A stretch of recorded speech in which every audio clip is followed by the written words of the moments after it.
Hello, welcome to episode 2 of Council's Good Sport podcast.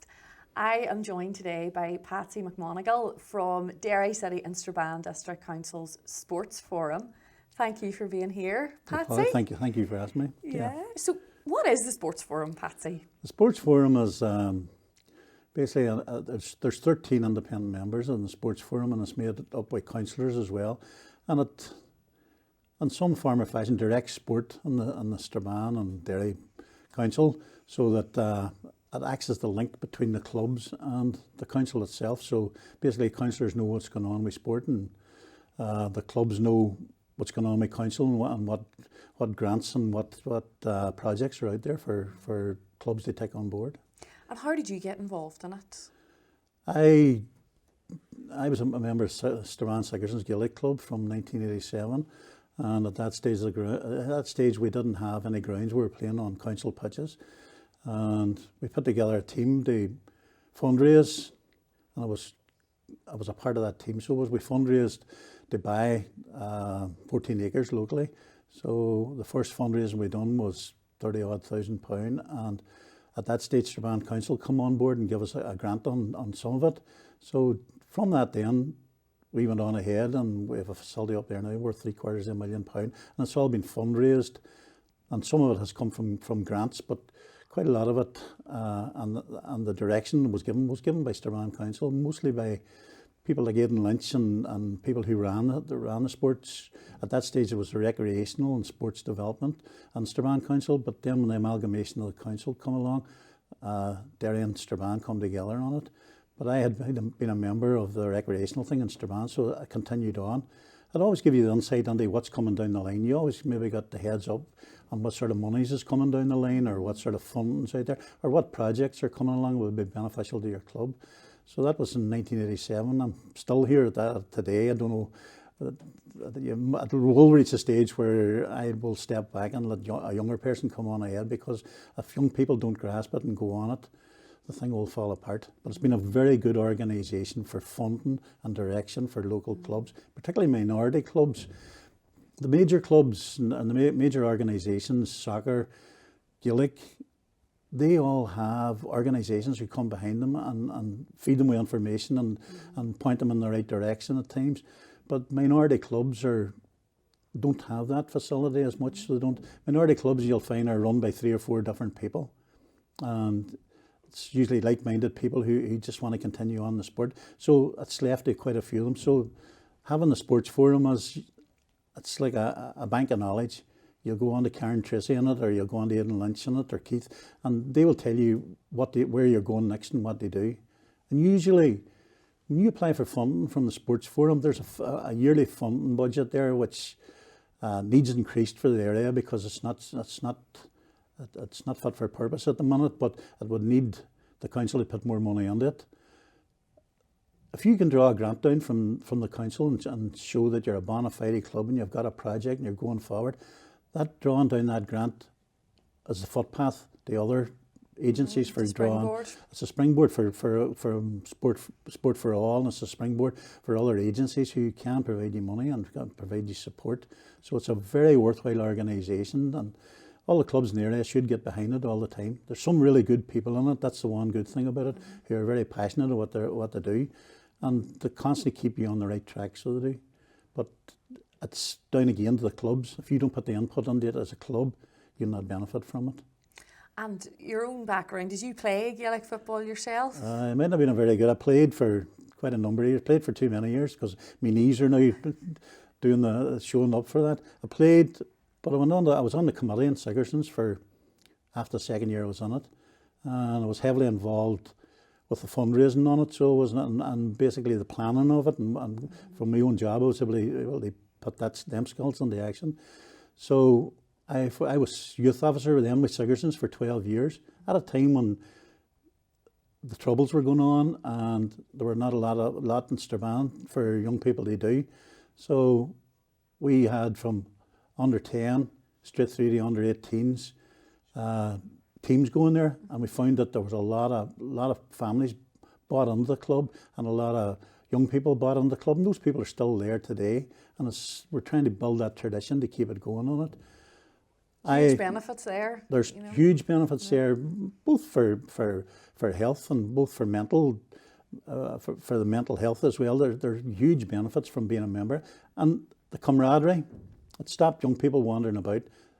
You're trying constantly to pull people into the clubs who you are, and it's given them an avenue to excel in it. And we've had quite a number of people who've come through our club have been up on county players. So the end result stands by the benefit that they've got from the club. I also have been involved with clay pigeon and target shooting for many years. So we formed a club, or like-minded individuals, we formed a club in Strabane too, Bracken Club, and we participate in British Championships, and we participate in the Irish Championships. We have a number of Irish champions, and we have a number of people who compete in the British Championships in Bisley every year. So as a shooting club, we too have sort of benefit from Strabane Council with grants for coaching, grants for bringing women into sport, and grants for facilities and equipment. So the sports forum has been very good to us, and it gives us the footing to go on to look for grants from other people. But once again, it's a minority sport, so it is as well. So it's only a few individuals that's working with it. It seems like a real support mechanism for clubs, and I suppose for local people who are putting in those hours volunteering and giving so much to local sport to get a bit of help and guidance. It's basically a bank of knowledge, as I said before.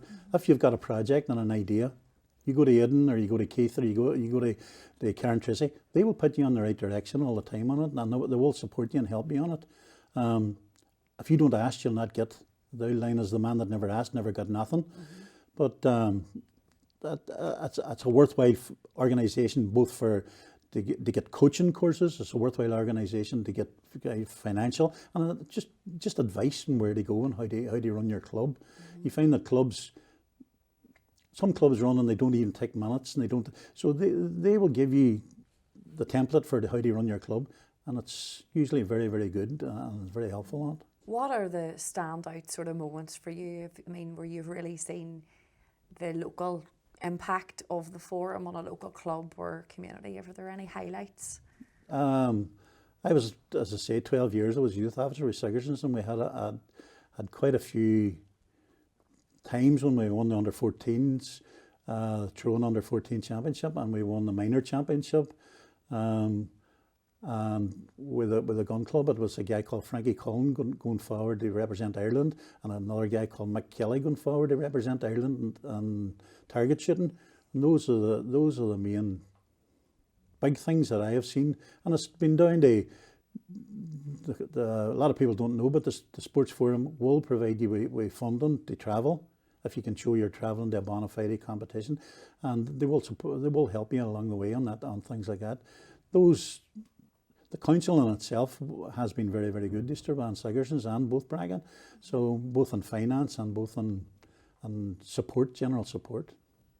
And how has the sporting landscape changed over the years? You've been on the forum a long time now. Have you seen things evolve or change for the better? It's changed for the better. It's changed for the better. There are facilities springing up all over the place, and you have Sigersons Park in Strabane, and you have the new Melvin complex in Strabane, and it benefits sport. You have Cy and Swifts, which falls under our remit as well. Cy and Swifts using Melvin there, and they have been in championship finals. You have Strabane Athletic with Seamus McElroy, and Seamus is on the sports forum. They have all took advice from the sports forum. They've taken money from it, and they have progressed along the way. Sport in Strabane has now taken off a wee bit more than it has, because you've got sports there like karate and things like that people qualify for championships for, and there's nothing as nice as going to a championship where you're sporting, maybe doing well, and looking back how I got there. And usually it's, if you dig back, the sports forum will come in somewhere along the line of it. Sporting hero. Who's your sporting hero, Patsy? Who's inspired you over the years? A man called Peter Canavan. Everybody ever played Gaelic football thought they were Peter Canavan. God lucked us, none of us were.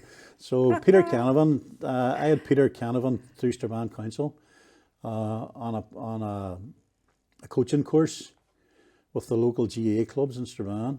And there was Peter Canavan, there was Anthony Tohill, and there was a guy from rugby and a guy from soccer, and we blended the sports together. So we did and run a coaching sessions all over different clubs in Strabane. Funbar McConnell was on it. So that's when I seen the benefit of the council and seen the benefit of the sporting forum on it. Fantastic. Great. But I never purported to be a Peter Canavan, but there you go. It's not there. Thank you, Patsy. Thanks for taking the time to do this today. Not at all. Thank you very much. Thank you. That's episode 2 of our Good Sport podcast done. Stay tuned for more episodes.